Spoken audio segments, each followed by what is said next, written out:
Non, mais viens-t'en, le printemps. Ben non, viens-t'en. Tout un après-midi avec le clan Faita. On ne va pas s'ennuyer. Tout le monde aime les Italiens. Oui, c'est ça. Nous autres particulièrement. La bouffe italienne. Et on va vivre une fête typiquement traditionnelle. De base, c'est la fête des pères, tu sais. De base. Puis la fête de la Saint-Joseph. C'est ça. Évidemment, on va manger. Il y a la bouche pleine. C'est bon, non? Ça devrait être la fête de Saint-Joseph tous les jours. Saint-Joanne, Saint-Joseph. Moi, je me dis, là, il y a quelqu'un qui s'est assis puis qui a mangé ça puis il a dit « Ah, Saint-Joseph! » Cette petite pâtisserie italienne, le zeppole, est cuisinée traditionnellement le 19 mars chaque année pour souligner la fête de San Giuseppe et la fête des pères, célébrée à cette date en Italie. Une tradition reprise ici par ses restaurateurs. Le 19 mars, c'est la fête des pères. Puis, en c'est quelque Italie. chose qui a été inventé au sud de l'Italie. Pourquoi, si tu vas au nord de l'Italie, ils connaissent pas les zeppolets. On en fait 1000 d'habitude chez Gemma, puis on ouvre les portes à 10 h, puis à 1 h, Il fait. à 14 h, c'est sold out. C'est une recette traditionnelle qui peut être cuite au four ou qu'on peut faire frire. Mais mieux frit Ben oui. que cuit au four. Mais c'est comme une bang. Exact. C'est une bang italien.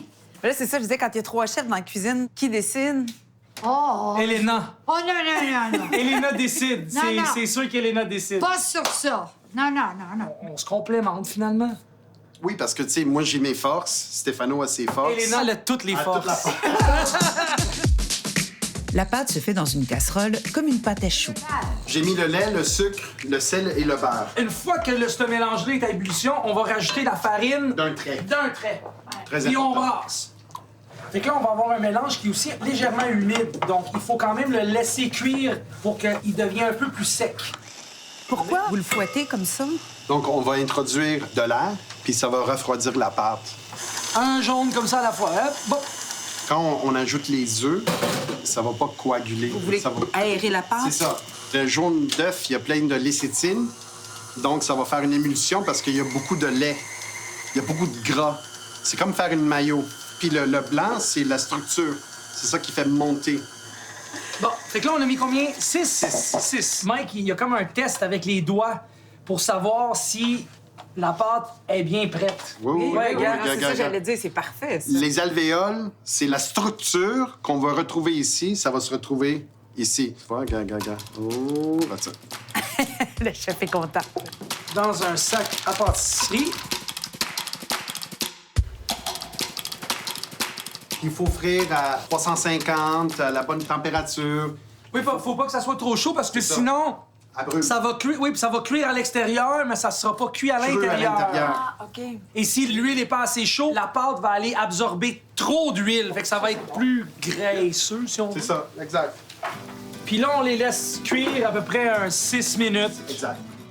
C'est prêt quand ça prend cette belle couleur dorée et que ça triple de volume. Hey, ça, c'est beau, là. T'es malade. Il est encore chaud, mais léger, léger. Ajoute un peu de ricotta, puis... C'est ça. léger. C'est léger. On mélangera pas de la crème fouettée avec la ricotta. Nous autres, c'est 100% ricotta. Contact. Avec la petite mixette, on va lisser la ricotta, puis après, on ajoute sucre, vanille, zeste de citron, puis à la fin, incorporer le chocolat sans le briser. Puis tu vois, c'est ça qu'on veut voir aussi, c'est justement... Alvéolé. Exactement. Puis le secret, c'est le lait. Parce que la lactose, c'est plus sucré, donc ça va donner un petit peu plus de couleur puis plus de goût.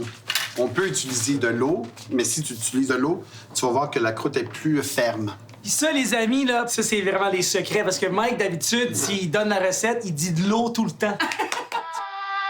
Puis voilà. C'est beau. C'est magnifique. Ben oui. Puis ça, c'est le zeppole. Zep pour la di San Giuseppe. Giuseppe.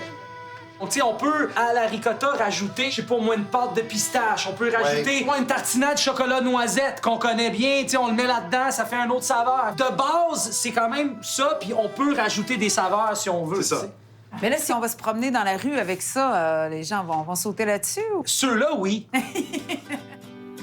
La fête chez les Faita, c'est beaucoup le partage. Elena s'est fait plaisir. Comment tu le prononces? Je le fais pas comme il faut, moi. Zeppole. Vous savez que ce que c'est? Les zeppole. Aujourd'hui, c'est Saint-Joseph. Merci, Oh, nice!